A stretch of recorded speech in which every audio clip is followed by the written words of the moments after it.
बिस्मिल्लाहिर्रहमानिर्रहीम। जो हमारा प्रीवियस लेक्चर था उसके अंदर हम लोगों ने एक बेसिक लैन सेटअप की थी सिस्को पैकेट ट्रेसर को इस्तेमाल करते हुए, और उस लैन के अंदर हम लोगों ने जो आईपी एड्रेसिंग स्कीम इस्तेमाल की थी, हमने क्लास सी का आईपी एड्रेस इस्तेमाल किया था 192.168.1.0, और उसके अंदर हम लोगों ने एक जेनेरिक स्विच इस्तेमाल किया। और जेनेरिक स्विच इस्तेमाल करने के बाद उसके साथ 4 एंड डिवाइसेस इस्तेमाल की थी। उस लैब के अंदर हमने तमाम की तमाम डिवाइसेस जो कि स्विच के साथ कनेक्ट की थी, सभी डिवाइसेस के ऊपर जो आईपी एड्रेस कॉन्फ़िगर किया था वो सारे के सारे आईपी एड्रेसेस एक ही नेटवर्क से ताल्लुक़ रखते थे। जबकि इस लैब के अंदर हम लोग सेम उसी तरह से एक लैन जो है वो सेटअप करेंगे, लेकिन इसके अंदर थोड़ी सी मॉडिफिकेशन करेंगे। वो मॉडिफिकेशन ये होगी कि हम कुछ डिवाइसेस के ऊपर डिफरेंट नेटवर्क आईडी इस्तेमाल करेंगे, यानी कि डिफरेंट नेटवर्क आईपी एड्रेस इस्तेमाल करेंगे, जबकि दूसरी डिवाइसेस के ऊपर डिफरेंट नेटवर्क आईपी एड्रेस इस्तेमाल करेंगे। जब हम डिफरेंट नेटवर्क आईपी एड्रेस इस्तेमाल करेंगे तब हम देखेंगे कि क्या ये डिवाइसेस आपस में कम्युनिकेट कर पाती हैं या नहीं कर पाती। तो इसके लिए सबसे पहले हम एक स्विच इस्तेमाल करेंगे। मैं यहाँ से एक जेनेरिक स्विच ले लेता हूँ। यहाँ पर मैंने इसे ड्रैग एंड ड्रॉप किया। उसके बाद मैं 4 एंड डिवाइसेस इस्तेमाल कर लेता हूँ।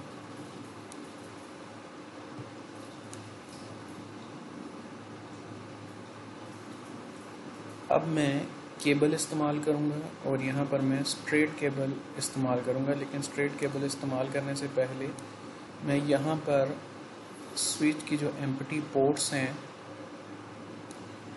उनके अंदर फास्ट ईथरनेट हार्डवेयर जो है या मॉड्यूल जो है उसे इम्प्लीमेंट करूँगा या उसे फिक्स करूँगा। उसके लिए सबसे पहले मैं स्विच को टर्न ऑफ करूँगा। स्विच को टर्न ऑफ करने के बाद मैं यहाँ पर अवेलेबल मॉड्यूल्स में से फास्ट ईथरनेट को सिलेक्ट करूँगा, और जितनी भी मेरे पास खाली पोर्ट्स अवेलेबल हैं सभी पोर्ट्स पर मैं फास्ट ईथरनेट मॉड्यूल जो है वो यूज़ करूँगा।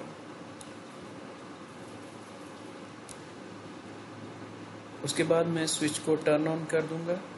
आप यहाँ पर देख सकते हैं कमांड लाइन इंटरफेस में कि स्विच जो है वो अपने आप को रीलोड कर रहा है, अपने आप को वापस कॉन्फ़िगर कर रहा है। यहाँ पर भी हम कुछ बेसिक कॉन्फ़िगरेशंस करेंगे, लेकिन फ़िलहाल आज के लेक्चर में हम जस्ट जो है वो मल्टीपल नेटवर्क्स जो हैं वो सेटअप करेंगे एक ही स्विच के ऊपर। अब मैं इन एंड डिवाइसेस को कनेक्ट करूँगा इस स्विच के साथ।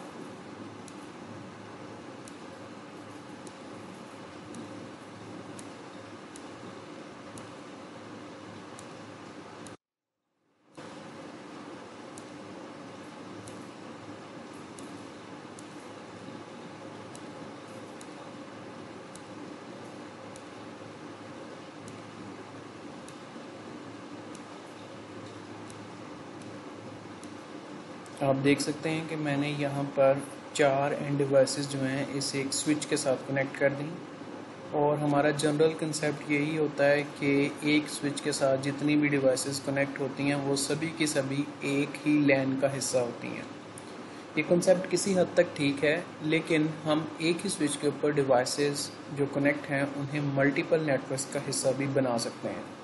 और आज के लेक्चर के अंदर मैं आपको एक ही स्विच के साथ कनेक्ट डिवाइसेस को मल्टीपल नेटवर्क्स के ऊपर डिवाइड करना सिखाऊंगा कि हमने उन्हें किस तरह से डिवाइड करना है।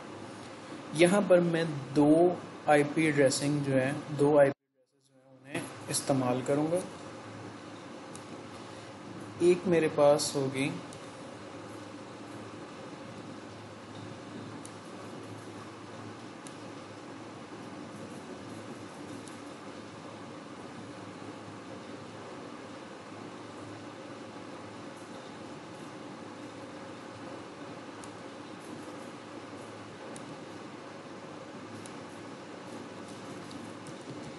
192.168.1.0 वाली रेंज। सेकंड जो रेंज मैं इस्तेमाल करूँगा वो 192.168.2.0 इन दो रेंजेस को इस्तेमाल करते हुए मैं यहाँ पर जो है इन डिवाइसेस को दो नेटवर्क्स के अंदर डिवाइड करूँगा। तो सबसे पहले मैं यहाँ पर मौजूद डिवाइस 1 जो है उसे ओपन करता हूँ।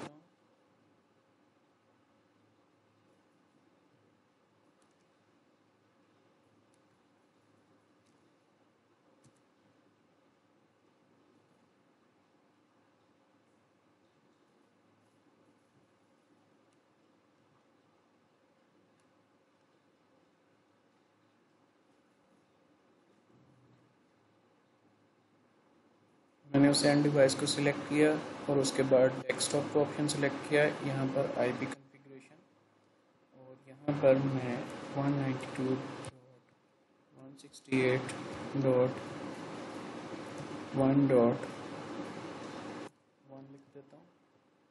उसके बाद डिफ़ॉल्ट सबनेट मास्क। इसी तरह मैं दूसरी डिवाइस के ऊपर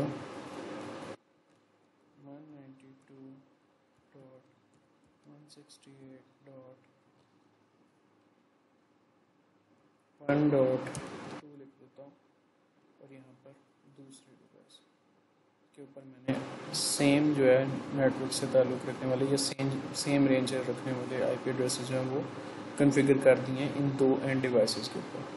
अब नेक्स्ट एंड डिवाइस के ऊपर जाते हैं।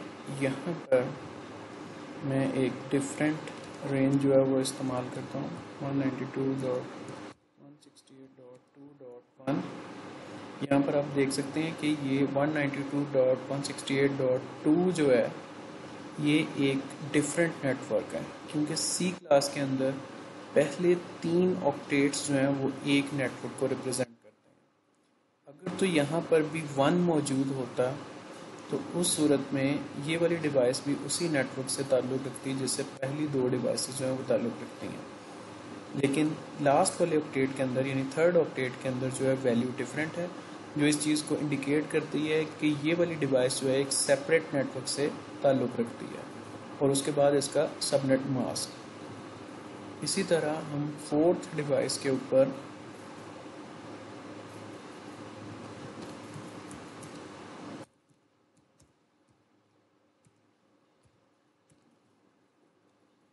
सेम नेटवर्क से ताल्लुक़ रखने वाला आईपी एड्रेस कॉन्फ़िगर करेंगे। अब हमारी चारों डिवाइसेस जो हैं उनके ऊपर आईपी एड्रेसेस जो हैं वो कॉन्फ़िगर हो चुके हैं। अब उनकी कॉन्फ़िगरेशंस को चेक करने के लिए, यानी कि वापस में एक दूसरे से ठीक तरह से कम्युनिकेट कर पा रही हैं या नहीं कर पा रही हैं, इसे चेक करने के लिए हम पिंग कमांड इस्तेमाल करेंगे। सबसे पहले PC0 के ऊपर जाते हैं और यहाँ पर कमांड प्रॉम्प्ट में IP config की कमांड देंगे।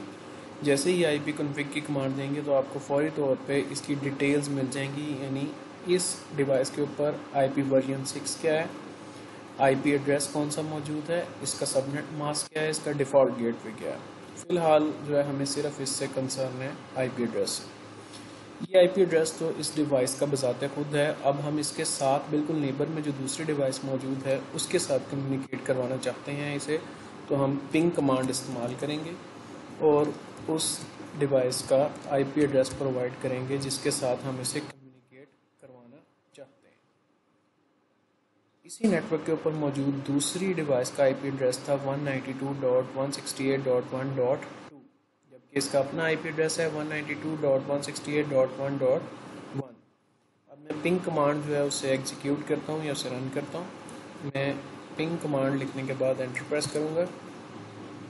जैसे ही मैं एंटर प्रेस करता हूँ आप देख सकते हैं कि यहाँ पर हमारे पास जो है वो कुछ डिटेल्स आई हैं, जिसमें बताया जा रहा है कि जी हमारे पास 4 पैकेट्स जो हैं वो 192.168.1.2 को भेजे गए थे। उसने 4 पैकेट्स जो हैं वो रिसीव किए और किसी किस्म का कोई भी पैकेट जो है वो लॉस नहीं हुआ, यानी कि कम्युनिकेशन के दौरान कोई भी पैकेट जो है वो रास्ते में गुम नहीं हुआ। ठीक है, अगर सादा ज़ुबान में बात की जाए तो ये दोनों डिवाइसेस जो हैं वो सेम नेटवर्क से ताल्लुक़ रखती थी, क्योंकि इन दोनों आईपी एड्रेसेस में आपको पहले 3 जो ऑक्टेट्स हैं वो सेम नज़र आएंगे, ठीक है। जबकि बाद वाला लास्ट वाला डिजिट जो है वो हर डिवाइस को यूनिकली आइडेंटिफाई कर रहा है। अब इसी डिवाइस को इस्तेमाल करते हुए हम पिंग कमांड दोबारा से देंगे, लेकिन इस दफ़ा हम डिफरेंट नेटवर्क की आईपी एड्रेस को इस्तेमाल करेंगे। आप देख सकते हैं कि इस दफ़ा पिंग कमांड में मैंने लिखा है 192.168.2.1। यहाँ पर मेरे पास 2 मौजूद है, जबकि यहाँ पर मेरे पास 1 मौजूद है। इसका मतलब है कि ये दोनों आईपी एड्रेसेस जो हैं वो डिफरेंट नेटवर्क से ताल्लुक़ रखते हैं। तो हम देखते हैं कि हम क्या स्विच को इस्तेमाल करते हुए एक नेटवर्क से दूसरे नेटवर्क के ऊपर कम्युनिकेट कर पाते हैं या नहीं कर पाते। तो पिंग कमांड लिखने के बाद मैं एंटर प्रेस करता हूँ और कंप्यूटर का रिस्पांस जो है वो चेक करते हैं।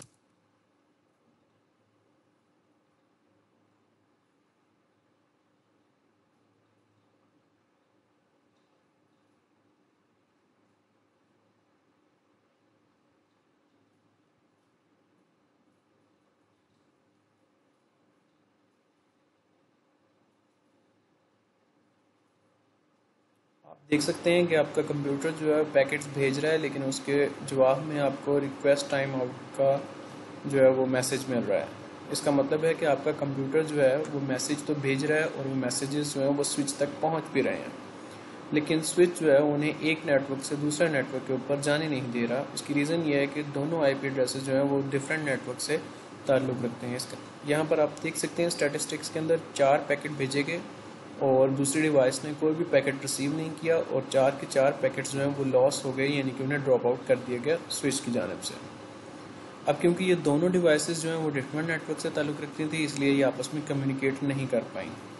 जबकि हम जानते थे कि ये वाली 2 डिवाइसेस जो हैं वो सेम नेटवर्क से ताल्लुक़ रखती हैं। तो हम देखते हैं क्या ये 2 डिवाइसेस आपस में कम्युनिकेट कर पाती हैं या नहीं कर पाती।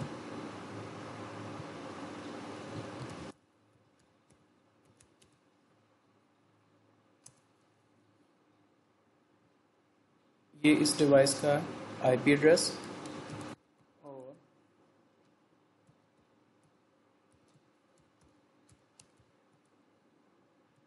ये इसकी नेबर डिवाइस का आईपी एड्रेस। अब ये दोनों डिवाइसेस क्योंकि सेम नेटवर्क के ऊपर मौजूद हैं, तो देखना ये है कि आपस में कम्युनिकेट करती हैं या नहीं करती। आप देख सकते हैं कि ये दोनों डिवाइसेस बिल्कुल आसानी से एक दूसरे के साथ कम्युनिकेट कर पा रही हैं, क्योंकि वो दोनों डिवाइसेस सेम नेटवर्क के ऊपर मौजूद हैं।